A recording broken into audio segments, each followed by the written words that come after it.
उदयपुर गांव में हरि मोहन और उनकी पत्नी देवकी रहती थी। लेकिन देवकी बहुत ही लालची और जिद्दी औरत थी और उनका एक बेटा भी था जो शहर में नौकरी करता था।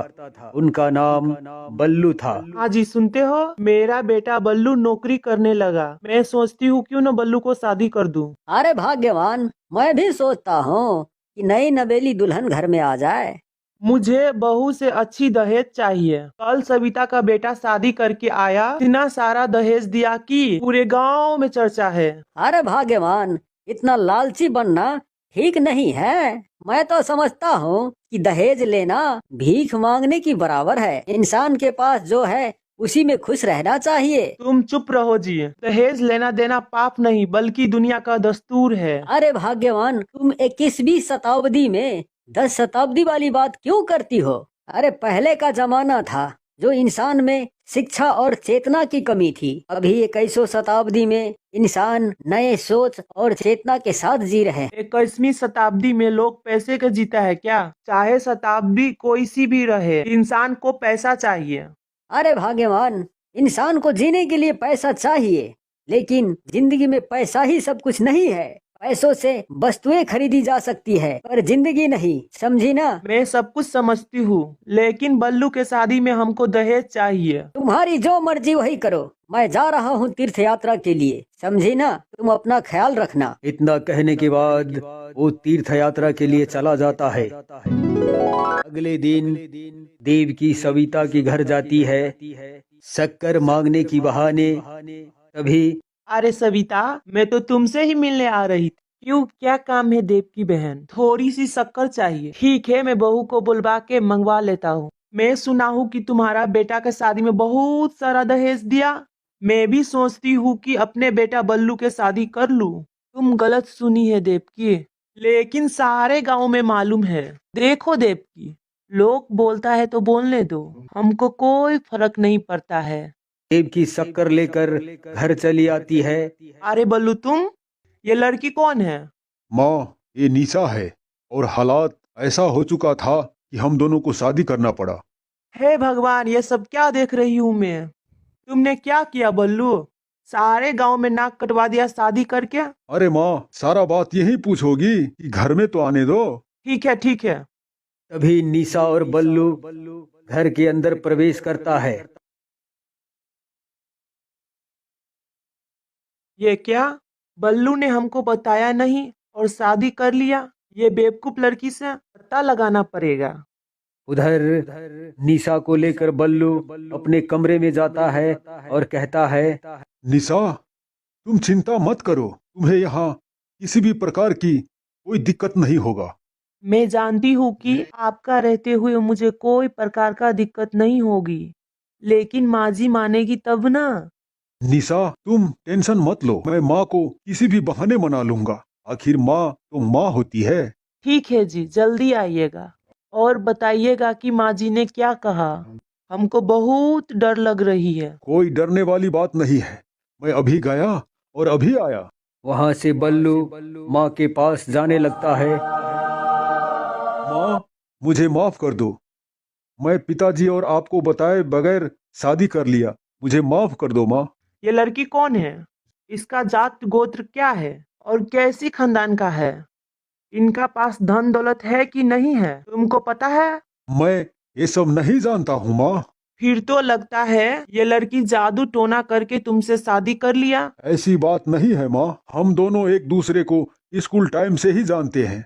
हम दोनों सोचा था कि अपने माता पिता को बताकर धूमधाम से शादी करेंगे, लेकिन अचानक बस दुर्घटना में निशा की माता पिता का निधन हो गया। अब वो अकेली हो गई है माँ। अब उसका इस दुनिया में कोई नहीं रहा माँ मेरे सिवा। बिना शादी को अगर घर में लाता तो गांव का लोग हमें गलत कहता, इसीलिए शादी करके ही घर में लाया हूँ माँ। अच्छा, तो ये बात है। हाँ माँ, इसीलिए शादी करना पड़ा। आप अभी तक नाराज है माँ? नहीं नहीं, मैं तुम पे नाराज नहीं हूँ। ठीक है माँ, मैं निशा के पास जाता हूँ। इतना कहने के बाद बल्लू निशा के पास खुशी खुशी चला जाता है।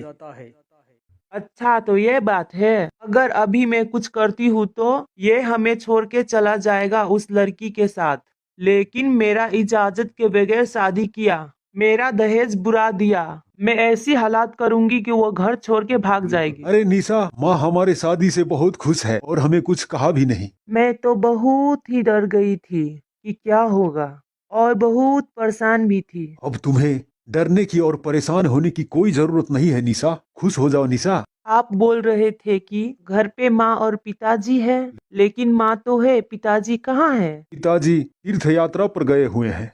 2-4 दिन के बाद वापिस आ जाएंगे। इतना सब करते हुए 1 माह बीत जाता है। अगली सुबह माँ, मैं और निशा शहर जाना चाहता हूँ।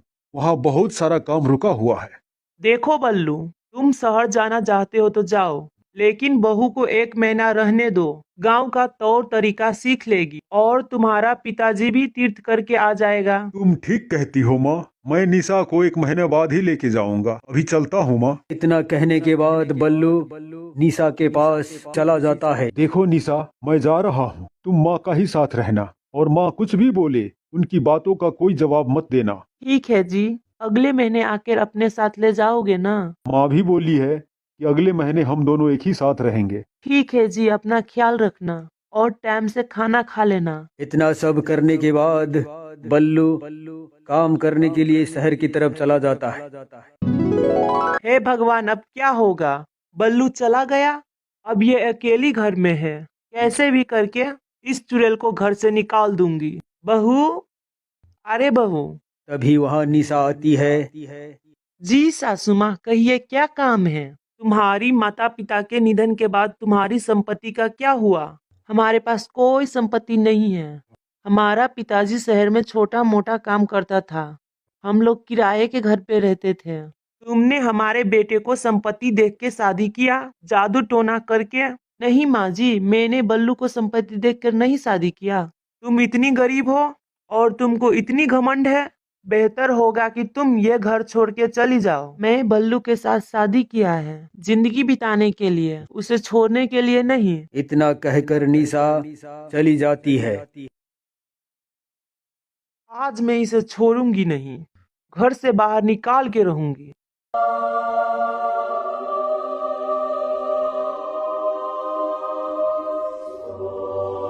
ए लड़की, तुम जल्दी घर से बाहर निकलो, नहीं तो पता नहीं मैं क्या कर बैठूं। मैं इस घर से क्यों निकलूं? जितना अधिकार आपका है उतना ही अधिकार मेरा है।